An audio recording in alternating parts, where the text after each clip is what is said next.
बैरून मुल्क जो तालीम हासिल करने वाले या फिर जॉब करने के ख्वाहिशमंद जो पाकिस्तानी स्टूडेंट्स होते हैं, जो पाकिस्तानी होते हैं, उन्हें क्या क्या मसाइल का सामना करना पड़ता है और किस तरह वो इन चीज़ों को वहाँ पर टैकल कर रहे होते हैं। हमारे साथ इस वक्त मौजूद हैं एडवोकेट समीर हैं, जो इमिग्रेशन एक्सपर्ट भी हैं और सिर्फ ना पाकिस्तान में बल्कि पाकिस्तान से बाहर इस चीज़ को बड़े अच्छे तरीके से लेकर चल रहे हैं। समीर, आपको वेलकम कहती हूँ जागो लाहौर में। कैसे हैं आप?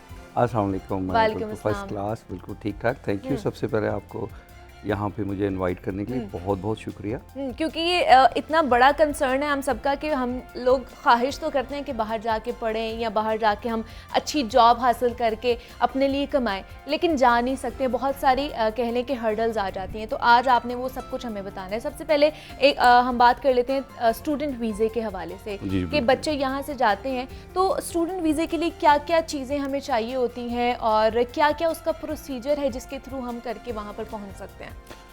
जी बिल्कुल ठीक बात करें। बहुत सारे लोगों की ख्वाहिश होती है कि हम किसी तरह वहाँ सेटल हों। हाँ जी।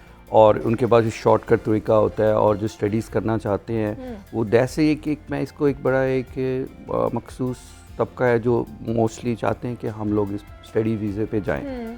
और उस पर मेन प्रॉब्लम तो ये होती है कि उनके पास डॉक्यूमेंटेशन कैसी होनी चाहिए, अच्छे कंसल्टेंसी है।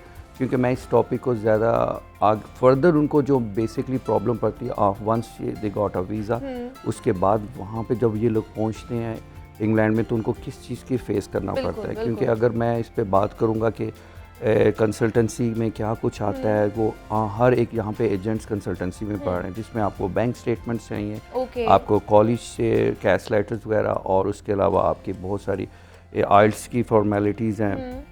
डिफरेंट यूनिवर्सिटी के डिफरेंट रूल्स हैं और डिफरेंट कैटेगरीज हैं। वो इजी मोस्टली हर स्टूडेंट इंटरनेट पे भी देख सकता है। लेकिन जो मेन प्रॉब्लम है कि वहाँ जाके लोगों को क्या फेस करना पड़ता है। स्टूडेंट जो अपनी ख्वाहिशात सोच के चलते हैं वहाँ जाएंगे तो ये होगा वो होगा, वहाँ पे क्या उनसे प्रॉब्लम फेस आती है। स्पेशली सम टाइम यूनिवर्सिटीज़ वाले कैसा बिहेव कर रहे हैं। बहुत सारे कंसल्टेंसी के रिलेटेड जितने एजेंट्स हैं वो उनसे मिसयूज़ कर जाते हैं। उसके बाद वहाँ पे क्या कुछ होता है, ये इस टाइम जो मेन टॉपिक अगर हम इस पे ज़्यादा बात करें तो उनके लिए काफ़ी क्या वहाँ पर जाके फिर क्या क्या उन्हें लें के मुश्किलात का सामना करना पड़ता है स्टूडेंट्स को? सबसे पहले तो जो बेसिक्स हैं हर एक को, तो अकोमोडेशन वगैरह वो तो लोग लेते हैं जो कि हाईली इस टाइम इम्पोर्टेंट है कि कैसे करना है। वो कोई ना कोई रिलेटिव ज़रा सब कुछ कर लेते हैं।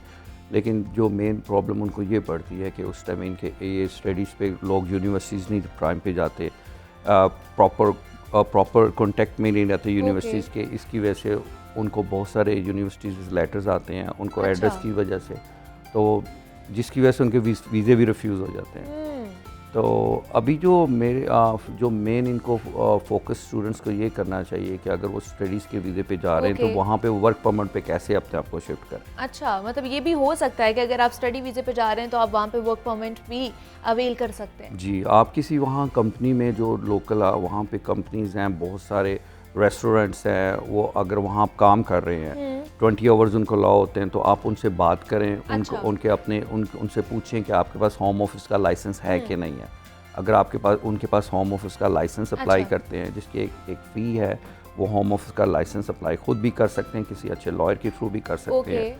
तो उसके बाद वो अपनी वहाँ पे उनको ये चाहिए कि फ्यूचर में अपना स्विच वीज़ा कर सकते हैं ड्यूरिंग स्टडी। आप 3 साल वेट ना करें कि मैं 3 साल स्टडी कंप्लीट करूंगा उसके बाद मुझे पोस्ट ग्रेजुएट आगे की स्टडी करता हूँ या मुझे कोई वर्क परमिट बाद में मिलेगा।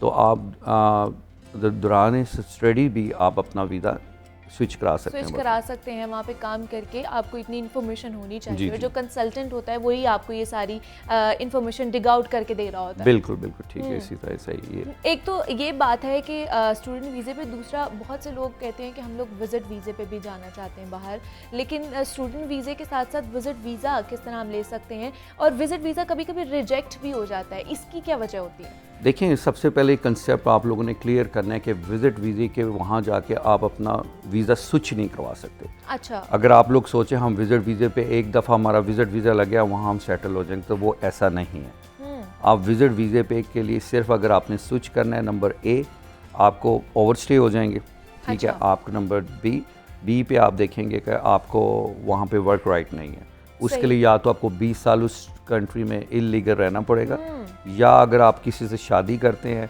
और वो भी अगर आप किसी से शादी करते हैं तो वो शादी के लिए भी आपको ब्रिटिश से भी करते हैं, और फिर भी आपने, क्योंकि एक दफ़ा आपने ओवरस्टे हो गए तो इमिग्रेशन ब्रेक हो जाता है। तो फिर बहुत सारे एक्सेप्शनल सर्कमस्टांसेस के जाके मिलता है। ये भी नहीं हो सकता कि विजिट वीज़ा पर डायरेक्टली शादी करें तो आपको मिल जाए। ठीक है। अब मैं इस पॉइंट पर ज़रूर बताना चाहूँगा क्योंकि मैंने बड़े केसेस किए हैं जो मेन इंपॉर्टेंट है, क्योंकि दो कैटेगरीज आ जाती है, एक यंगस्टर का और एक ओवर 60s के वीज़े। ओके।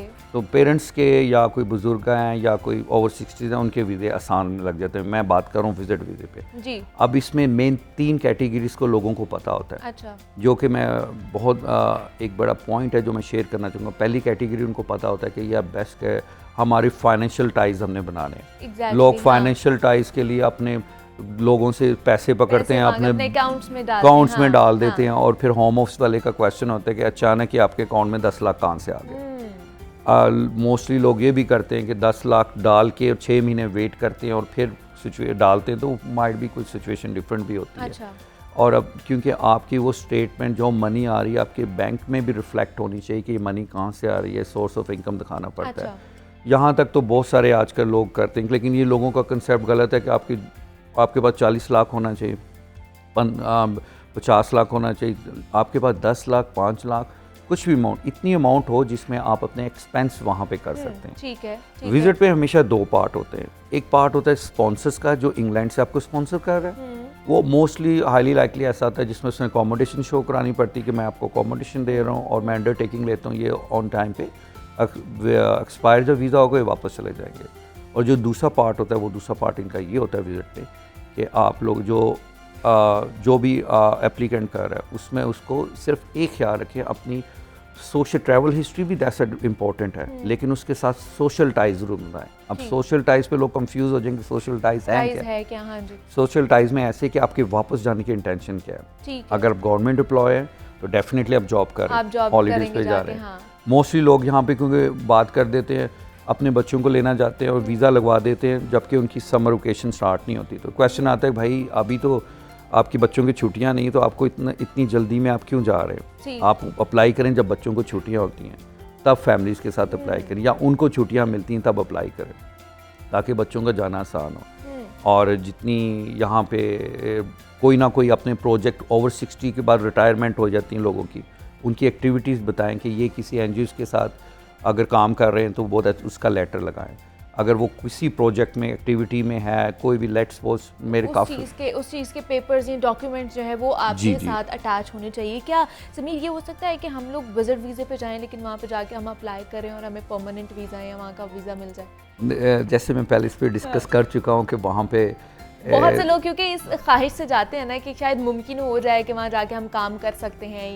ये बड़ा अच्छा क्वेश्चन है, हो भी सकता है अगर कोई अच्छे लॉयर मिलें, लेकिन अगर देखा भी जाए इसमें, लेकिन इसमें मेन जो लॉ कहता है कि विजिट वीज़े पे आप जाते हैं, देखिए इसमें 2 टाइप के विजिट वीज़े। अगर तो आप इंटेंशन फॉर मैरिज कर रहे हैं, सही। अगर आप विजिट वीज़ा लगाते हैं इंटेंशन फॉर मैरिज, पहले ही डिक्लेयर करते हैं कि मेरी मंगेतर वहाँ पे है, तो मैं विजिट पे जाके मैं उधर कर दूँगा, इधर बहुत खर्चा होता है या वो उधर से नहीं आ रहे, दैट्स अ डिफरेंट थिंग। लेकिन अगर वैसे विजिट पे स्विच करते हैं वो 2-3 महीने के लिए एक्सटेंड हो जाएगा, लेकिन लॉन्ग टर्म नहीं चल सकेगा। उसके लिए फिर एक्सपर्टी की ज़रूरत पड़ेगी बहुत सारी कि आप लोगों का क्या सिचुएशन चाहिए। अज़ालम में लोग काफ़ी जाते हैं, बिल्कुल एग्जैक्टली, उसके लिए उनको देंगे। और अज़ालम पे भी बात करें तो एक लंबा टॉपिक चला जाएगा, तो क्योंकि ये लेकिन उस पर जो मोस्टली लोग हैं कि विजिट के बाद 3-4 उन्होंने कंडीशंस रखी हुई, अभी तक ऐसा नहीं।